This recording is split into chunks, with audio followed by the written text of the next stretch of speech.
Berjumpa lagi dengan saya ya.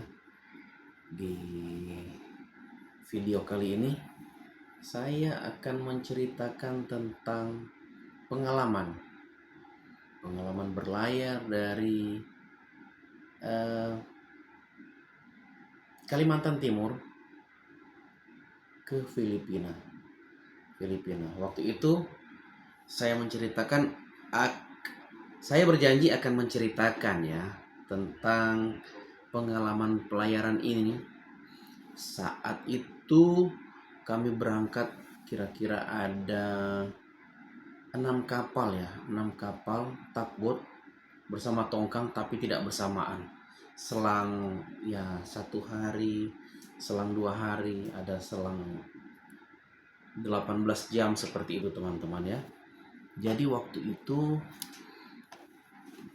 saya di kapal tugboat ya, yang saya sudah ceritakan terakhir join di kapal perusahaan Singapura yang membawa batu bara. Jadi berangkatlah kami dari Kalimantan Timur, Samarinda ya, menuju ke Filipina. Waktu itu perjalanan kami menuju ke pelabuhan Cape Ricardo, nama dia, adanya di Manila. Manila itu sudah termasuk ke ujung utara ya, daerah pusat Filipina ya, di Manila namanya. Jadi perjalanan itu diperkirakan ya akan kami tempuh kira-kira ya hampir 3 minggu ya. 3 minggu lah. 3 minggu ya. Seperti itu, 3 minggu, karena ya perjalanan jauh ini kita nggak tahu halangan di laut. Yang penting kita kasih estimasi begitu ya, rencana tiba. Jadi waktu itu teman-teman, kapal yang di depan ini sudah yang berangkat duluan ini, kami dapat informasi. Sebab kenapa kami dapat informasi di laut? Kapal kami itu dilengkapi dengan adanya telepon satelit ya. Jadi kapan-kapan bisa kami komunikasi dengan orang kantor ya, yang bagian operasional, yang menanyakan tentang posisi kami. Posisi kami dia tahu karena kapal kami pakai sistem adanya namanya tracking. Tracking itu apabila kita jalan di laut, di sistemnya di kantor bisa melihat kapal ini posisi lintang dan bujurnya, serta perjalanan kecepatannya berapa knot per jam, seperti dia bisa tahu. Jadi kita mempunyai komunikasi, dan kami berjalan kira-kira sudah 5 hari. Sudah 5 hari ya teman-teman, 5 hari apa 6 hari kami sudah melewati ujung Indonesia, tapi kami lewat ke sebelah laut Sulawesinya ya. Kami sudah lewat Tarakan, artinya Tarakan itu sudah mau memasuki ke wilayah Filipina, tapi lautnya namanya Laut Sulawesi. Jadi pelayaran saya itu kira-kira ada 2 hari lagi apa 1 hari lagi menjelang ke Pulau Tawi-Tawi. Pulau Tawi-Tawi itu di perbatasan segitiga antara Malaysia, Indonesia dan Filipina. Pulau Tawi-Tawi ini sudah di ujung situ, di perbatasan segitiga ini ya, dengan Sabah, Malaysia. Di situ dari dulu sering terjadinya bajak laut yang merampok kapal-kapal supaya mereka meminta tebusan. Tebusan itu mereka supaya mendapatkan dana operasionalnya mereka di bagian teroris seperti itu ya, saya kurang mengerti juga. Jadi teman-teman, 1 hari perjalanan lagi untuk sampai ke situ, kami mendapatkan informasi dari kantor pusat. Waktu itu ada operasionalnya di Jakarta, mengatakan ada satu kapal teman-teman yang menuju ke Filipina dengan membawa batu bara, dibajak oleh Abu Sayyaf, dibajak oleh Abu Sayyaf di Pulau Tawi-Tawi, Kepulauan Tawi-Tawi. Itu banyak sekali pulau-pulau kecil ya, banyak pulau kecil menuju ke Mindanao. Jadi di perbatasan segitiga Indonesia, Filipina dengan Malaysia ini Pulau Tawi-Tawi. Jadi mereka ini organisasi yang terkucil, yang terkoordinir dengan bersenjatakan senjata api, dan mereka ya itulah namanya, sudah perampok ya, penjahat ya namanya. Jadi begitu saya dapat informasi dari Jakarta, ada perampokan di Pulau Tawi-Tawi, kapal itu saya lupa namanya ya. Nanti kapal kedua yang saya ingat namanya. Kami 2 kali itu ada kasus perampokan, jadi kami terhindar dari itu. Jadi yang saya ceritakan yang pertama ini. Jadi begitu saya dapat informasi, kamu sudah di posisi yang betul. Tapi karena saya merasa was-was, saya keluarkan lagi posisi kapal kita menjauh dari Pulau Tawi itu. Tawi-Tawi itu sekitar 90 mil, jauh sekali. Jadi saya betul-betul di Laut Sulawesi, antara Filipina dengan Kepulauan Sangir Talaut itu. Saya hampir mendekati pertengahan itu, saking jauhnya. Kantor bilang jangan terlalu jauh karena mengingat bahan bakar. Saya bilang saya tahu, tapi saya lebih cenderung ke keselamatan kapal, muatan, dan kru. Yang paling utama ada keselamatan kru.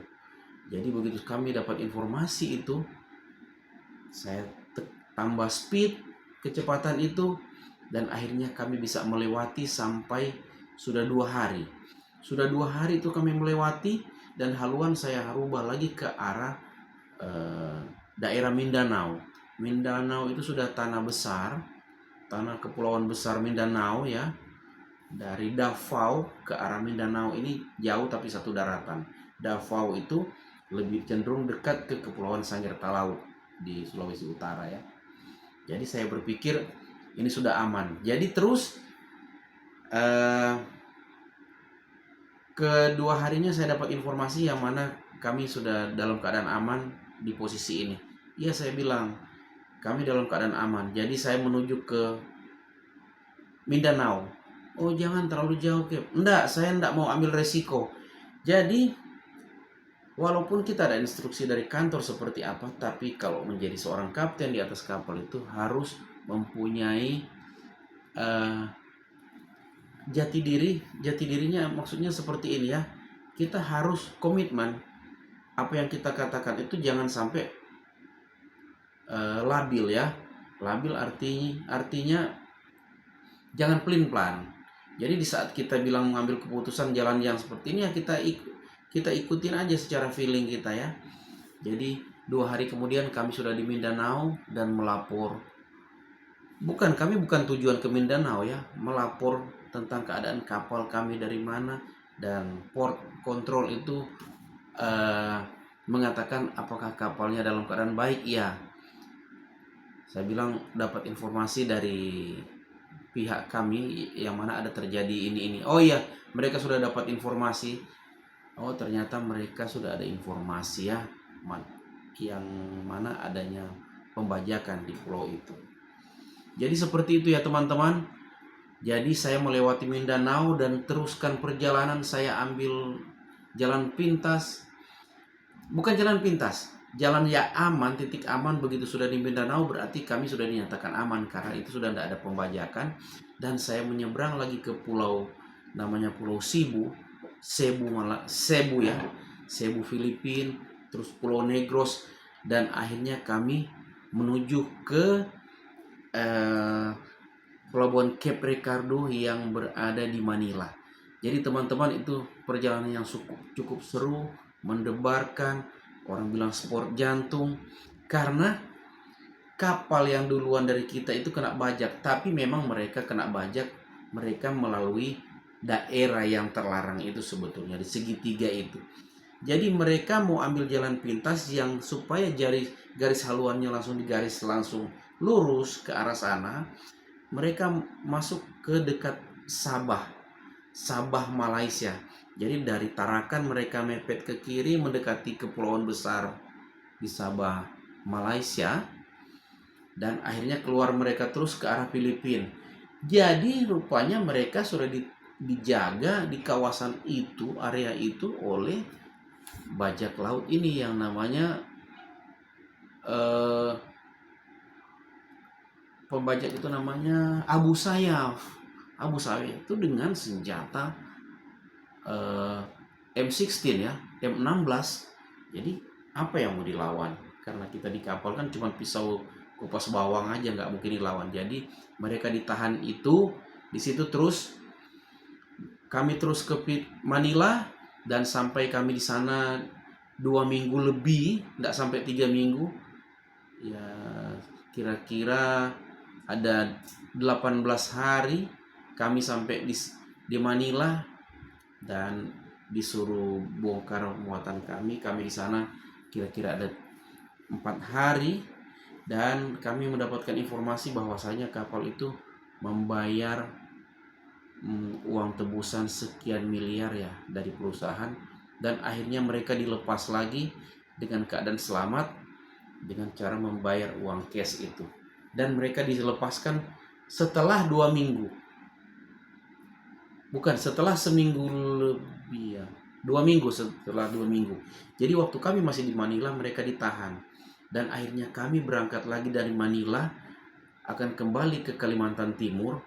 Saya mengambil jalur yang sama dan dari kantor mempertanyakan, Cap, itu perjalanan kemarin agak jauh jadi pemakaian bahan bakar ya agak boros. Oke, saya bilang, kalau Bapak Ibu ingin lebih irit, boleh cari kapten yang lain dengan catatan membawa kapal ini di jalur yang lebih cepat, yang jalur pintas yang ketangkap oleh Abu Sayyaf itu, ada pembajakan itu. Kalau kapten lain yang masih ikut dengan jalur saya, berarti sama dengan saya. Tapi kalau ada kapten yang mau ikut lagi di situ, silakan saya turun. Oh enggak, maaf, kami bukan bermaksud untuk menyinggung. Iya, berarti kan itu menyinggung perasaan kami. Kami kan ingin selamat, bukan memikirkan tentang bagaimana terlalu efisiennya perjalanan supaya nggak merugikan perusahaan. Kami kan punya keluarga juga. Jadi disepakatilah saya ikut lagi di jalur yang sama, dan akhirnya perjalanan kami kembali ke Samarinda mendapatkan informasi kami sudah sampai di daerah, sudah sejajar dengan Tarakan. Kapal itu sudah dilepaskan. Kami sudah kembali dari Manila dan kapal itu sudah dilepaskan karena sudah ada kesepakatan, sudah dibayar. Ya teman-teman, jadi pengalaman saya ke Filipina, waktu pertama kali ke Filipina dengan membawa muatan tongkang batu bara yang begitu banyak, dan kami sudah di sport jantung oleh kejadian tersebut. Namun kami walaupun merasa was-was, tapi ya puji Tuhan kami tetap semangat, dan akhirnya kami tiba di Samarinda dan perusahaan dari perwakilan kami di Jakarta datang ke Samarinda dan adakan safety meeting lagi tentang perjalanan kedua ya, dengan rencana perjalanan kedua. Nanti saya akan ceritakan pengalaman berikut kami ke Filipina lagi dan terjadi pembajakan lagi yang berikut ya teman-teman. Jadi itu berselang sekitar ada 2 bulan baru kami ke sana lagi. Jadi akan saya ceritakan pembajakan kedua dan saya tahu nama kapal dia. Nama kapal dia dan kaptennya adalah seorang teman, dan ada cerita-cerita yang lucu dan menakutkan yang dia ceritakan ke saya begitu kita ketemu waktu sekolah di pengambilan ijazah berikutnya. Sampai jumpa di video selanjutnya dengan cerita pembajakan kapal yang kedua, dan saya berkumpul bercerita dengan kaptennya langsung tentang pengalaman tersebut. Ikuti terus channel saya, jangan bosan-bosan karena ini cerita makin menarik. Sampai jumpa lagi ya.